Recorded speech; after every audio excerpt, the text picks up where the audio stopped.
SGC here, and we are back with a movie review. Guardians of the Galaxy. So we are back in the Marvel Universe, and this time we are going deep into space, and we are brought by James Gunn. And for the casting, we got Chris Pratt, Zoe Saldana, Dave Bautista, Vin Diesel, Bradley Cooper, Lee Pace, Michael Rooker, Karen Gillan, and everyone else. Look below. And if you didn't know, the current roster of the Guardians of the Galaxy was created back, actually pretty new, 2008 by Dan Abnett and Andy Lanning. And there is the original Guardians of the Galaxy with a totally different team created back in 1969. Totally check it out on Wikipedia or Google them to know more. So what did Marvel bring to us this time? Well, it's about a human being who somehow got sucked into space, and after X amount of years later, he's like a Ravager, bounty hunter sort of guy who picks up stuff and transports stuff around. And on one job, he's picking up an orb and he has to deliver it, and all of a sudden people are trying to kill him left and right, and he's thrown into prison and he meets all these other people, and holy crap, the orb actually means something, and it's crazy.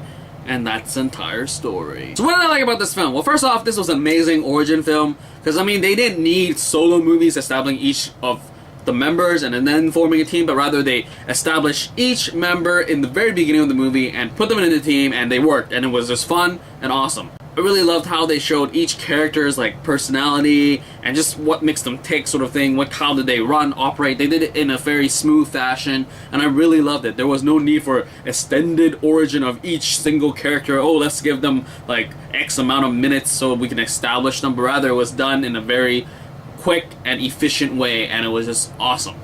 I think the biggest difference between this movie and all the rest of the other Marvels is the humor and the soundtrack. First off, the humor. Sure, we got some of like those one-liner quips from Avengers with Josh Whedon, but there's a lot more here, and it's more extended jokes, and it's acted rather cheeky, and Rocket and Peter Quill did it great. And there's a silent humor coming from Groot, and just awkwardness from Drax, and sort of Gamora is the only one that's sort of like the normal, taking things seriously type of gal. Now in terms of the soundtrack, they really contextualize why the soundtrack was even needed, because of the Walkman player that you will see in the very beginning of the movie. It establishes Peter Quill as a human being, and then he brings it, and it's sort of like very important to him, and he plays the songs, and it's just really awesome songs, and it's just really great how they incorporate it into different scenes and really builds it. And it's like not awkward, like, why are we listening to a song? It's done in a way where it's okay to hear a song rather than a just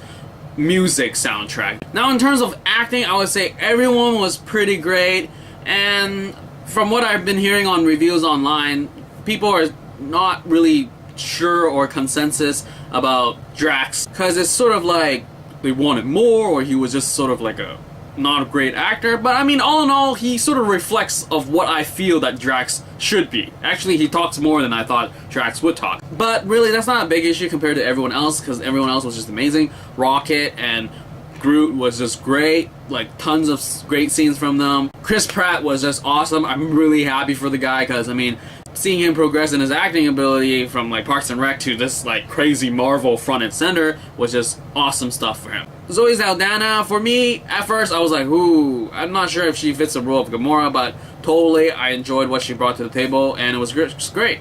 So now in terms of the big baddie, I would say the villain, again, Marvel, you really can't bring a villain that's as great as Loki, and I really wish that Loki never set the bar that high, because I think every other villain that comes out of the mill is just, you get compared to Loki, and you're not going to compete whatsoever. But I would have to say, Lee Pace played a villain that is somewhat much better. Actually, not so much. I would say Lee Pace played a much better villain than Thor 2's villain. Like, I don't even remember the actor that played him or his name. He could have been crazier and just a lot better. Guardians were great. Villains were not so much. Especially when Karen Gillan was just really disappointing, I would say. I was expecting much more from her. When I was looking up behind the scenes stuff, they were always talking about this crazy fight scene, and I was not impressed. Like, I wish there was much more from Karen Gillan, as in like screen time or just dialogue, character development. Like, sure, she had here and there, but I sort of wish she had more. Going into the not liking territory would pretty much be the villain. That would be the major issue. And going into nitpicking, I would definitely say the fight scenes here cannot compare to Captain America. Cause, I mean, sure, they're trying to go for the crazy explosion really fast and just really quick pace, but to me, it just looks choppy in a sense where I can't register what's happening. And that's really a bigger problem for the rest of Hollywood, where they quick edit so much that our eyes can register what's happening, but our brains can't process it, rather. I would say Guardians as an overall experience is better than Captain 2, but the story, I would say Captain 2 beats Guardians, because I'm gonna stop nitpicking, really.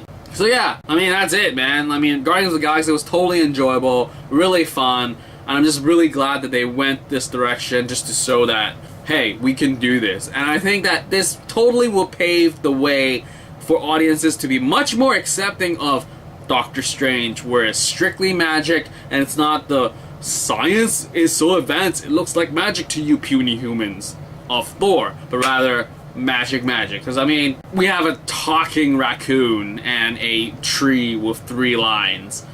We bought that. I think magic isn't that much harder to buy. Though the sci-fi-ness of everything totally makes it so much more applicable to general audiences, because we have seen enough of sci-fi-ness in space. So yeah, that's pretty much it. What are your thoughts? If you have seen Guardians of the Galaxy, check out this new hat. What do you think?